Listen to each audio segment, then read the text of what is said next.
Cette vidéo pourrait s'appeler Retour sur le prix Nobel d'économie, puisqu'il a été désigné il y a un peu plus d'une semaine maintenant, et qu'il y a eu beaucoup de commentaires sur le fait que pour la première fois, il y avait un prix Nobel d'économie qui était une femme,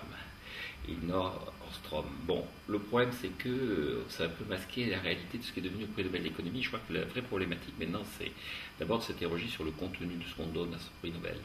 puisque jusqu'à présent on a surtout choisi dans les premières années des économistes assez reconnus qui avaient participé à la définition de la politique économique, comme John Hicks, qui avait été un des collaborateurs et un ami de Keynes,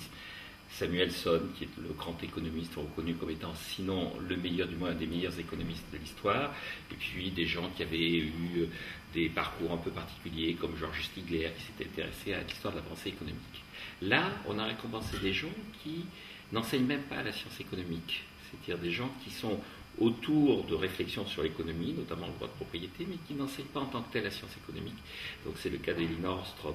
Donc la question est de savoir, est-ce qu'on s'oriente vers un prix Nobel qui est plutôt de réflexion en sciences sociales que vers ce qui était à l'origine le prix Nobel d'économie, qui a été défini dans les années 60 comme étant un prix Nobel autour de la réflexion centrée vraiment sur les prix, l'inflation, le chômage. Alors la deuxième chose que je trouve intéressante dans ce qui s'est passé, c'est qu'on remet en cause la vision courante du droit de propriété depuis le XVIIIe siècle. On avait à peu près admis l'idée que le droit de propriété était le meilleur moyen d'organiser la propriété, et la définition du droit de propriété était le meilleur moyen d'organiser l'activité économique au travers de l'échange et du fait que celui qui était le propriétaire était intéressé à la préservation de ce dont il était le propriétaire. Là, c'est des travaux donc, sur le droit de propriété. L'autre impétrant, qui est Williamson, a travaillé aussi sur les raisons pour lesquelles il y a une organisation dans l'entreprise et dans laquelle il n'y a pas uniquement de rapport marchand, d'échange marchand. Donc dans les deux cas, droit de propriété, problème hiérarchique de l'entreprise, on écarte le marché. Donc il devient à la mode, à l'occasion de la crise, de réfléchir sur pourquoi le marché ne fonctionne pas, pourquoi il n'y a pas d'autres solutions alternatives au marché. Donc je trouve que c'est un peu un effet de mode, c'est-à-dire on aurait pu récompenser des personnages plus illustres comme Eugène Fama, qui était le grand favori des bookmakers, parce qu'il y a un bookmaking sur le prix Nobel en Angleterre, évidemment, où on parie sur tout. Donc on avait également parié sur le prix Nobel d'économie. Et donc on n'a pas récompensé l'économiste traditionnel financier pour prendre des gens qui sont sur des travaux un peu à la marge autour du droit de propriété. Alors, en deux mots, les travaux sur le droit de propriété en question, qu'est-ce qu'ils disent? Ils disent que dans la gestion de ce qu'on appelle des biens communs, c'est-à-dire l'air, l'eau, la mer, le droit de propriété, la propriété n'est pas forcément la bonne solution. Concrètement, l'exemple le plus célèbre, c'est celui d'un lac. Vous avez un lac, vous avez des poissons, et le lac est vécu comme étant un bien commun, c'est-à-dire que tout le monde a le droit d'aller pêcher. Et alors, bien commun, ça veut dire qu'il n'y a pas exclusivité, c'est-à-dire qu'on peut y aller, on n'empêche personne d'y aller. En y allant soi-même, on n'interdit pas aux autres d'y aller. Et il n'y a pas ce qu'on appelle rivalité, c'est-à-dire que quand on pêche des poissons, normalement, ça n'empêche pas les autres de pêcher des poissons. Il y en a suffisamment pour que les autres récupèrent ce dont ils ont envie. Sauf qu'au bout d'un moment, même quand il y en a beaucoup, la ressource halieutique, en l'occurrence, s'épuise. Et donc la question est de savoir comment on fait en sorte qu'il y ait quelqu'un qui prenne soin du lac, qui entretienne le lac et fasse en sorte que les poissons continuent à exister dans le lac. Alors la réponse traditionnelle de l'économie, c'est de dire on affecte le lac à quelqu'un devient le propriétaire du lac, et puis ensuite c'est à lui, puisqu'il a un intérêt à garder des poissons dans le lac, à faire en sorte que la pêche ne soit pas excessive et que d'autre part le renouvellement des poissons se fasse de façon assez régulière. Face à ça,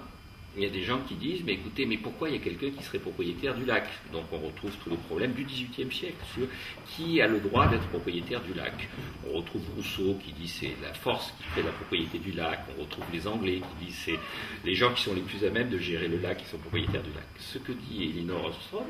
c'est que celui qui est propriétaire du lac ne sera pas le meilleur gestionnaire du lac. Il vaut mieux que tous les pêcheurs se réunissent, se mettent d'accord et disent écoutez, nous, à l'avenir, on va pêcher une certaine quantité de poissons et puis on va laisser la nature régénérer le nombre de poissons dont on a besoin. Donc, elle, ce qu'elle avance, c'est qu'entre la propriété ou la gestion directe par une autorité brutale, parce qu'il pourrait y avoir l'État qui nationalise le lac et décide de comment on gère le lac, le bon moyen de gérer le lac, c'est de se mettre d'accord. Et donc c'est une pensée sur un cas particulier qui est une pensée assez philosophiquement caractérisée, c'est-à-dire c'est une pensée où ce n'est pas le marché, ce n'est pas la propriété, ce n'est pas l'échange qui permet l'organisation optimale. Alors on retrouve ça chez Williamson où il dit dans une entreprise il faut qu'il y ait des liens qui soient des liens non marchands, c'est-à-dire qu'il est important que les gens s'entendent, il est important que les gens se respectent, que le fait d'avoir quelqu'un sous ses ordres lui le conduit à vous obéir, non pas uniquement parce que vous le payez pour faire un travail, non pas uniquement parce que vous êtes son chef, mais aussi parce qu'il a de l'admiration pour vous. Et donc la deuxième remarque que je fais, c'est qu'on est quand même dans une vision du prix Nobel où il y a une implication très philosophique et un débat philosophique autour de ça qui s'éloigne un peu de la pensée originelle de ceux qui avaient créé le prix Nobel, qui pensaient qu'il fallait qu'il y ait une espèce de neutralité scientifique autour du prix Nobel. Puis alors la troisième réflexion que je ferai, c'est que ce sont encore des Américains. C'est-à-dire qu'on arrive à pratiquement 70% des gens qui ont le prix Nobel d'économie qui sont des Américains, alors de deux choses l'une, ou bien on est intelligent qu'aux États-Unis, ou bien on est économiste qu'aux États-Unis, ou bien il va falloir que la Banque de Suède revoie ses banques de données et se mette à s'intéresser un peu à des gens qui ne sont pas américains, qu'elle se fasse l'idée qu'on peut être justement intelligent en Europe, au Japon et dans tous les autres pays où il y a beaucoup de facultés d'économie.